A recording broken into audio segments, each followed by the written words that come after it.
ಈ ಮಧ್ಯೆ ಇದೆಲ್ಲವೂ ಸಾಧ್ಯ ಅನ್ನುವಂತಹ ಪ್ರಶ್ನೆ ಇದೆ. ಸಮುದಾಯದವರು ಅಭಿಪ್ರಾಯ ಸಂಗ್ರಹಿಸ್ತಾ ಇದ್ದಾರೆ. ಸಿಎಂ ಅವರು ಸಭೆಯಲ್ಲಿ ಪ್ರತಿ ಸಚಿವರಿಂದ ಮಾಹಿತಿಯನ್ನ ಪಡೆದು ಚರ್ಚೆ ಮಾಡುವಂತಹ ಕೆಲಸಕ್ಕೆ ಸಿದ್ದರಾಮಯ್ಯ ಅವರು ಮುಂದಾಗಿದ್ದಾರೆ. ಸಮುದಾಯವಾರು ಅಭಿಪ್ರಾಯ ಸಂಗ್ರಹಿಸ್ತಾ ಇದ್ದಾರೆ. ಒಕ್ಕಲಿಗ ಲಿಂಗಾಯತ ಸಚಿವರನ್ನ ಮನವೊಲಿಸುವ ಪ್ಲಾನ್ಗೂ ಕೂಡ ಸಿದ್ದರಾಮಯ್ಯ ಮುಂದಾಗ್ತಾ ಇದ್ದಾರೆ. ಮುಖ್ಯವಾಗಿ ಎರಡು ಪ್ರಬಲ ಸಮುದಾಯ ಒಕ್ಕಲಿಗ ಮತ್ತು ಲಿಂಗಾಯತ, ಈ ಎರಡು ಸಮುದಾಯಗಳಿಗೆ ಮಣೆ ಹಾಕಿದರೆ ಅಥವಾ ಇವರನ್ನ ಮನವೊಲಿಸಿಬಿಟ್ರೆ ಜಾತಿ ಗಣತಿ ಯಾವುದೇ ರೀತಿಯ ವಿಘ್ನ ಇಲ್ಲದೆ ಜಾರಿ ಬರುತ್ತೆ. ಸೊ ಯಾವ ರೀತಿ ಪ್ಲಾನ್ ಮಾಡ್ತಾ ಇದ್ದಾರೆ ಅನ್ನುವಂಥದ್ದು ಒಂದು ಪ್ರಶ್ನೆ ಆದ್ರೆ, ಮತ್ತೊಂದು ಕಡೆ ತಿರುಗೇಟ್ ನೀಡೋದಕ್ಕೆ ಜಾತಿ ಜನಗಣತಿ ಪರ ಸಚಿವರು ಕೂಡ ತಯಾರಿಯನ್ನ ಮಾಡ್ತಾ ಇದ್ದಾರೆ.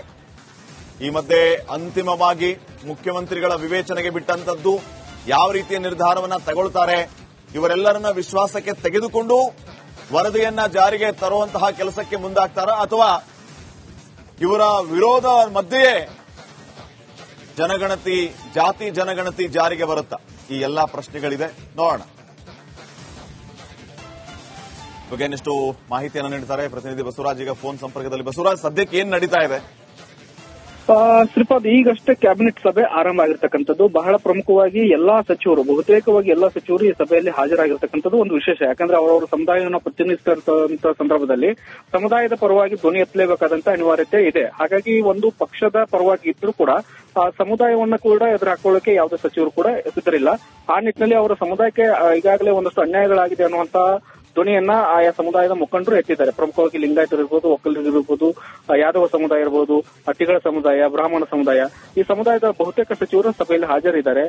ಅವರು ಈಗಾಗಲೇ ಸಮುದಾಯವಾರು ಒಂದಷ್ಟು ಅಂಕಿಅಂಶಗಳನ್ನ ಕಲೆ ಹಾಕಿ ಕೊಟ್ಟಿರ್ತಕ್ಕಂಥದ್ದು. ನಮ್ಮ ಸಮುದಾಯಕ್ಕೆ ಈ ರೀತಿಯಾದಂತಹ ಅನ್ಯಾಯ ಆಗಿದೆ, ಇಷ್ಟು ಅಂಕಿಅಂಶ ಇರಬೇಕಾಗಿತ್ತು, ಈ ಅಂಕಿಅಂಶಗಳಲ್ಲಿ ವ್ಯತ್ಯಾಸ ಇದೆ, ಈ ಬಗ್ಗೆ ನೀವು ಕ್ಯಾಬಿನೆಟ್ ನಲ್ಲಿ ಧ್ವನಿ ಎತ್ತಬೇಕು ಅನ್ನುವಂತ ಒಂದು ವರದಿಯನ್ನ ಆಯಾ ಸಮುದಾಯದ ಮುಖಂಡರು ಕೊಟ್ಟಿದ್ದಾರೆ. ಹೀಗಾಗಿ ಈಗಾಗಲೇ ಸಚಿವರು ಕೂಡ ಒಂದೊಂದು 10 ದಿನ ಸಮುದಾಯವಾರು ಮೀಟಿಂಗ್ ಗಳನ್ನು ಕೂಡ ಮಾಡಿ ಈಗ ಕ್ಯಾಬಿನೆಟ್ ಸಭೆಗೆ ಹಾಜರಾಗಿರ್ತಕ್ಕಂಥದ್ದು. ಈ ವಿಷಯವನ್ನ ಸಿಎಂ ಗಮನಕ್ಕೆ ತೆಗೆದುಕೊಂಡು ಬರ್ತಾರೆ. ನೋಡಿ, ನಮ್ಮ ಸಮುದಾಯಕ್ಕೆ ಈ ತರದಂತ ಅನ್ಯಾಯಗಳಾಗಿದೆ ಅನ್ನುವಂತ ವರದಿ ಬರ್ತಾ ಇದೆ.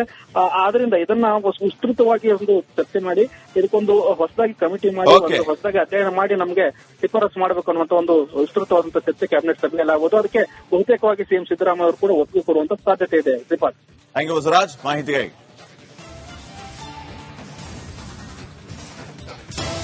ಈ ಮಧ್ಯೆ ಇದೆಲ್ಲವೂ ಸಾಧ್ಯ ಅನ್ನುವಂತಹ ಪ್ರಶ್ನೆ ಇದೆ.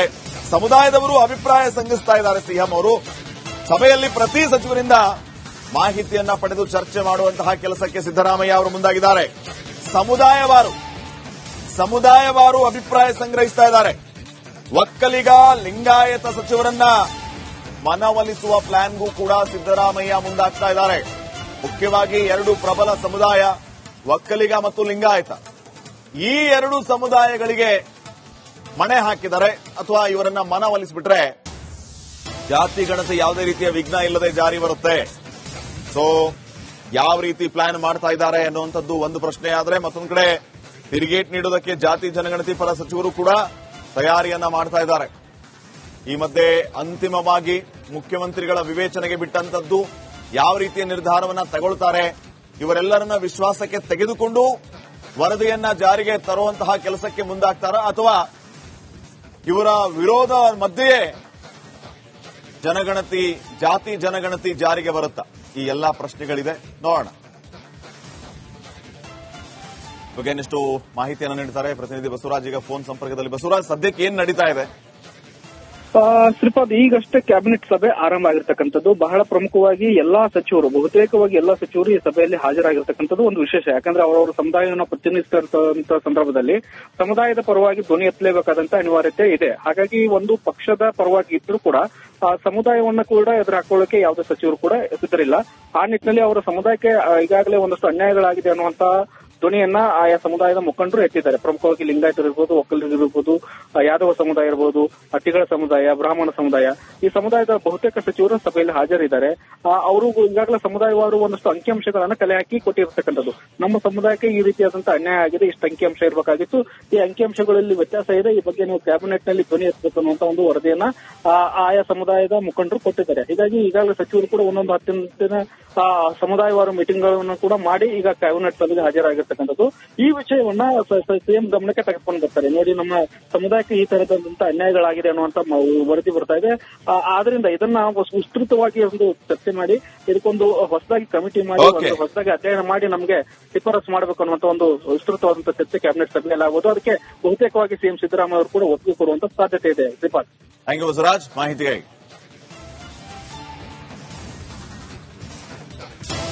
ಈ ಮಧ್ಯೆ ಇದೆಲ್ಲವೂ ಸಾಧ್ಯವಾದಂತಹ ಪ್ರಶ್ನೆ ಇದೆ. ಸಮುದಾಯದವರು ಅಭಿಪ್ರಾಯ ಸಂಗ್ರಹಿಸ್ತಾ ಇದ್ದಾರೆ. ಸಿಎಂ ಅವರು ಸಭೆಯಲ್ಲಿ ಪ್ರತಿ ಸಚಿವರಿಂದ ಮಾಹಿತಿಯನ್ನ ಪಡೆದು ಚರ್ಚೆ ಮಾಡುವಂತಹ ಕೆಲಸಕ್ಕೆ ಸಿದ್ದರಾಮಯ್ಯ ಅವರು ಮುಂದಾಗಿದ್ದಾರೆ. ಸಮುದಾಯವಾರು ಅಭಿಪ್ರಾಯ ಸಂಗ್ರಹಿಸ್ತಾ ಇದ್ದಾರೆ. ಒಕ್ಕಲಿಗ ಲಿಂಗಾಯತ ಸಚಿವರನ್ನ ಮನವೊಲಿಸುವ ಪ್ಲಾನ್ಗೂ ಕೂಡ ಸಿದ್ದರಾಮಯ್ಯ ಮುಂದಾಗ್ತಾ ಇದ್ದಾರೆ. ಮುಖ್ಯವಾಗಿ ಎರಡು ಪ್ರಬಲ ಸಮುದಾಯ, ಒಕ್ಕಲಿಗ ಮತ್ತು ಲಿಂಗಾಯತ, ಈ ಎರಡು ಸಮುದಾಯಗಳಿಗೆ ಮಣೆ ಹಾಕಿದರೆ ಅಥವಾ ಇವರನ್ನ ಮನವೊಲಿಸಿಬಿಟ್ರೆ ಜಾತಿ ಗಣತಿ ಯಾವುದೇ ರೀತಿಯ ವಿಘ್ನ ಇಲ್ಲದೆ ಜಾರಿ ಬರುತ್ತೆ. ಸೊ ಯಾವ ರೀತಿ ಪ್ಲಾನ್ ಮಾಡ್ತಾ ಇದ್ದಾರೆ ಅನ್ನುವಂಥದ್ದು ಒಂದು ಪ್ರಶ್ನೆ ಆದ್ರೆ, ಮತ್ತೊಂದು ಕಡೆ ತಿರುಗೇಟ್ ನೀಡೋದಕ್ಕೆ ಜಾತಿ ಜನಗಣತಿ ಪರ ಸಚಿವರು ಕೂಡ ತಯಾರಿಯನ್ನ ಮಾಡ್ತಾ ಇದ್ದಾರೆ. ಈ ಮಧ್ಯೆ ಅಂತಿಮವಾಗಿ ಮುಖ್ಯಮಂತ್ರಿಗಳ ವಿವೇಚನೆಗೆ ಬಿಟ್ಟಂತದ್ದು ಯಾವ ರೀತಿಯ ನಿರ್ಧಾರವನ್ನ ತಗೊಳ್ತಾರೆ, ಇವರೆಲ್ಲರನ್ನ ವಿಶ್ವಾಸಕ್ಕೆ ತೆಗೆದುಕೊಂಡು ವರದಿಯನ್ನ ಜಾರಿಗೆ ತರುವಂತಹ ಕೆಲಸಕ್ಕೆ ಮುಂದಾಗ್ತಾರ ಅಥವಾ ಇವರ ವಿರೋಧ ಮಧ್ಯೆಯೇ ಜಾತಿ ಜನಗಣತಿ ಜಾರಿಗೆ ಬರುತ್ತಾ? ಈ ಎಲ್ಲಾ ಪ್ರಶ್ನೆಗಳಿದೆ, ನೋಡೋಣ. ಬಗ್ಗೆ ಇನ್ನಷ್ಟು ಮಾಹಿತಿಯನ್ನು ನೀಡುತ್ತಾರೆ ಪ್ರತಿನಿಧಿ ಬಸವರಾಜ್. ಈಗ ಫೋನ್ ಸಂಪರ್ಕದಲ್ಲಿ. ಬಸವರಾಜ್, ಸದ್ಯಕ್ಕೆ ಏನ್ ನಡೀತಾ ಇದೆ? ಶ್ರೀಪಾದ್, ಈಗಷ್ಟೇ ಕ್ಯಾಬಿನೆಟ್ ಸಭೆ ಆರಂಭ ಆಗಿರ್ತಕ್ಕಂಥದ್ದು. ಬಹಳ ಪ್ರಮುಖವಾಗಿ ಬಹುತೇಕವಾಗಿ ಎಲ್ಲಾ ಸಚಿವರು ಈ ಸಭೆಯಲ್ಲಿ ಹಾಜರಾಗಿರ್ತಕ್ಕಂಥದ್ದು ಒಂದು ವಿಶೇಷ. ಯಾಕಂದ್ರೆ ಅವರವರ ಸಮುದಾಯವನ್ನು ಪ್ರತಿನಿಧಿಸಿದಂತಹ ಸಂದರ್ಭದಲ್ಲಿ ಸಮುದಾಯದ ಪರವಾಗಿ ಧ್ವನಿ ಎತ್ತಲೇಬೇಕಾದಂತ ಅನಿವಾರ್ಯತೆ ಇದೆ. ಹಾಗಾಗಿ ಒಂದು ಪಕ್ಷದ ಪರವಾಗಿ ಇದ್ರೂ ಕೂಡ ಸಮುದಾಯವನ್ನ ಕೂಡ ಎದುರು ಹಾಕೊಳ್ಳೋಕೆ ಯಾವುದೇ ಸಚಿವರು ಕೂಡ ಸಿದ್ಧರಿಲ್ಲ. ಆ ನಿಟ್ಟಿನಲ್ಲಿ ಅವರ ಸಮುದಾಯಕ್ಕೆ ಈಗಾಗಲೇ ಒಂದಷ್ಟು ಅನ್ಯಾಯಗಳಾಗಿದೆ ಅನ್ನುವಂತ ಧ್ವನಿಯನ್ನ ಆಯಾ ಸಮುದಾಯದ ಮುಖಂಡರು ಎತ್ತಿದ್ದಾರೆ. ಪ್ರಮುಖವಾಗಿ ಲಿಂಗಾಯತರು ಇರ್ಬೋದು, ಒಕ್ಕಲಿಗರು ಇರ್ಬೋದು, ಯಾದವ ಸಮುದಾಯ ಇರ್ಬೋದು, ಅಟ್ಟಿಗಳ ಸಮುದಾಯ, ಬ್ರಾಹ್ಮಣ ಸಮುದಾಯ, ಈ ಸಮುದಾಯದ ಬಹುತೇಕ ಸಚಿವರು ಸಭೆಯಲ್ಲಿ ಹಾಜರಿದ್ದಾರೆ. ಅವರು ಈಗಾಗಲೇ ಸಮುದಾಯವಾರು ಒಂದಷ್ಟು ಅಂಕಿಅಂಶಗಳನ್ನ ಕಲೆ ಹಾಕಿ ಕೊಟ್ಟಿರ್ತಕ್ಕಂಥದ್ದು. ನಮ್ಮ ಸಮುದಾಯಕ್ಕೆ ಈ ರೀತಿಯಾದಂತಹ ಅನ್ಯಾಯ ಆಗಿದೆ, ಇಷ್ಟು ಅಂಕಿಅಂಶ ಇರಬೇಕಾಗಿತ್ತು, ಈ ಅಂಕಿಅಂಶಗಳಲ್ಲಿ ವ್ಯತ್ಯಾಸ ಇದೆ, ಈ ಬಗ್ಗೆ ನೀವು ಕ್ಯಾಬಿನೆಟ್ ನಲ್ಲಿ ಧ್ವನಿ ಎತ್ತಬೇಕು ಅನ್ನುವಂತ ಒಂದು ವರದಿಯನ್ನ ಆಯಾ ಸಮುದಾಯದ ಮುಖಂಡರು ಕೊಟ್ಟಿದ್ದಾರೆ. ಹೀಗಾಗಿ ಈಗಾಗಲೇ ಸಚಿವರು ಕೂಡ ಒಂದೊಂದು 10 ದಿನ ಸಮುದಾಯವಾರು ಮೀಟಿಂಗ್ ಗಳನ್ನು ಕೂಡ ಮಾಡಿ ಈಗ ಕ್ಯಾಬಿನೆಟ್ ಸಭೆಗೆ ಹಾಜರಾಗಿರ್ತಕ್ಕಂಥದ್ದು. ಈ ವಿಷಯವನ್ನ ಸಿಎಂ ಗಮನಕ್ಕೆ ತೆಗೆದುಕೊಂಡು ಬರ್ತಾರೆ. ನೋಡಿ, ನಮ್ಮ ಸಮುದಾಯಕ್ಕೆ ಈ ತರದಂತ ಅನ್ಯಾಯಗಳಾಗಿದೆ ಅನ್ನುವಂತ ವರದಿ ಬರ್ತಾ ಇದೆ. ಆದ್ರಿಂದ ಇದನ್ನ ವಿಸ್ತೃತವಾಗಿ ಒಂದು ಚರ್ಚೆ ಮಾಡಿ ಇದಕ್ಕೊಂದು ಹೊಸದಾಗಿ ಕಮಿಟಿ ಮಾಡಿ ಹೊಸದಾಗಿ ಅಧ್ಯಯನ ಮಾಡಿ ನಮಗೆ ಶಿಫಾರಸು ಮಾಡಬೇಕು ಅನ್ನುವಂತ ಒಂದು ವಿಸ್ತೃತವಾದಂತಹ ಚರ್ಚೆ ಕ್ಯಾಬಿನೆಟ್ ಸಭೆಯಲ್ಲಿ ಆಗುವುದು. ಅದಕ್ಕೆ ಬಹುತೇಕವಾಗಿ ಸಿಎಂ ಸಿದ್ದರಾಮಯ್ಯ ಅವರು ಕೂಡ ಒಪ್ಪಿಗೆ ಕೊಡುವಂತ ಸಾಧ್ಯತೆ ಇದೆ. ಶ್ರೀಪಾದ್, ಥ್ಯಾಂಕ್ ಯು ಬಸವರಾಜ್ ಮಾಹಿತಿಗಾಗಿ. ಈ ಮಧ್ಯೆ ಇದೆಲ್ಲವೂ ಸಾಧ್ಯವಾದಂತಹ ಪ್ರಶ್ನೆ ಇದೆ. ಸಮುದಾಯದವರು ಅಭಿಪ್ರಾಯ ಸಂಗ್ರಹಿಸ್ತಾ ಇದ್ದಾರೆ. ಸಿಎಂ ಅವರು ಸಭೆಯಲ್ಲಿ ಪ್ರತಿ ಸಚಿವರಿಂದ ಮಾಹಿತಿಯನ್ನ ಪಡೆದು ಚರ್ಚೆ ಮಾಡುವಂತಹ ಕೆಲಸಕ್ಕೆ ಸಿದ್ದರಾಮಯ್ಯ ಅವರು ಮುಂದಾಗಿದ್ದಾರೆ. ಸಮುದಾಯವಾರು ಅಭಿಪ್ರಾಯ ಸಂಗ್ರಹಿಸ್ತಾ ಇದ್ದಾರೆ.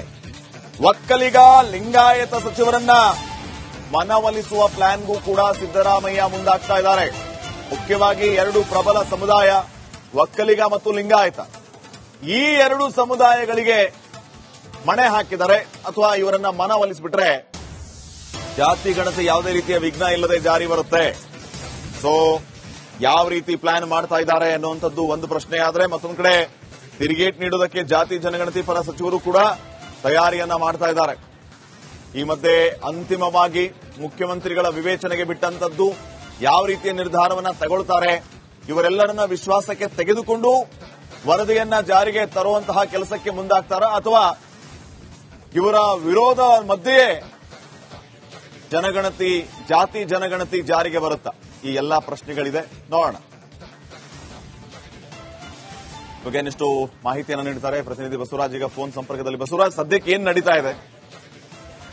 ಶ್ರೀಪಾದ್, ಈಗಷ್ಟೇ ಕ್ಯಾಬಿನೆಟ್ ಸಭೆ ಆರಂಭ ಆಗಿರ್ತಕ್ಕಂಥದ್ದು. ಬಹಳ ಪ್ರಮುಖವಾಗಿ ಬಹುತೇಕವಾಗಿ ಎಲ್ಲಾ ಸಚಿವರು ಈ ಸಭೆಯಲ್ಲಿ ಹಾಜರಾಗಿರ್ತಕ್ಕಂಥದ್ದು ಒಂದು ವಿಶೇಷ. ಯಾಕಂದ್ರೆ ಅವರವರ ಸಮುದಾಯವನ್ನು ಪ್ರತಿನಿಧಿಸಿದಂತಹ ಸಂದರ್ಭದಲ್ಲಿ ಸಮುದಾಯದ ಪರವಾಗಿ ಧ್ವನಿ ಎತ್ತಲೇಬೇಕಾದಂತ ಅನಿವಾರ್ಯತೆ ಇದೆ. ಹಾಗಾಗಿ ಒಂದು ಪಕ್ಷದ ಪರವಾಗಿ ಇದ್ರೂ ಕೂಡ ಸಮುದಾಯವನ್ನ ಕೂಡ ಎದುರು ಹಾಕೊಳ್ಳೋಕೆ ಯಾವುದೇ ಸಚಿವರು ಕೂಡ ಸಿದ್ಧರಿಲ್ಲ.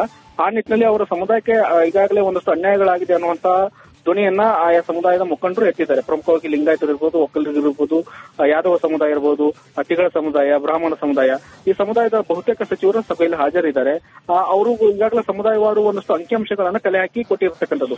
ನಮ್ಮ ಸಮುದಾಯಕ್ಕೆ ಈ ರೀತಿಯಾದಂತಹ ಅನ್ಯಾಯ ಆಗಿದೆ, ಇಷ್ಟು ಅಂಕಿಅಂಶ ಇರಬೇಕಾಗಿತ್ತು, ಈ ಅಂಕಿಅಂಶಗಳಲ್ಲಿ ವ್ಯತ್ಯಾಸ ಇದೆ, ಈ ಬಗ್ಗೆ ನೀವು ಕ್ಯಾಬಿನೆಟ್ ನಲ್ಲಿ ಧ್ವನಿ ಎತ್ತಬೇಕು ಅನ್ನುವಂತ ಒಂದು ವರದಿಯನ್ನ ಆಯಾ ಸಮುದಾಯದ ಮುಖಂಡರು ಕೊಟ್ಟಿದ್ದಾರೆ. ಹೀಗಾಗಿ ಈಗಾಗಲೇ ಸಚಿವರು ಕೂಡ ಒಂದೊಂದು 10 ದಿನ ಸಮುದಾಯವಾರು ಮೀಟಿಂಗ್ ಗಳನ್ನು ಕೂಡ ಮಾಡಿ ಈಗ ಕ್ಯಾಬಿನೆಟ್ ಸಭೆಗೆ ಹಾಜರಾಗಿರ್ತಕ್ಕಂಥದ್ದು. ಈ ವಿಷಯವನ್ನ ಸಿಎಂ ಗಮನಕ್ಕೆ ತೆಗೆದುಕೊಂಡು ಬರ್ತಾರೆ. ನೋಡಿ, ನಮ್ಮ ಸಮುದಾಯಕ್ಕೆ ಈ ತರದಂತಹ ಅನ್ಯಾಯಗಳಾಗಿದೆ ಅನ್ನುವಂತ ವರದಿ ಬರ್ತಾ ಇದೆ.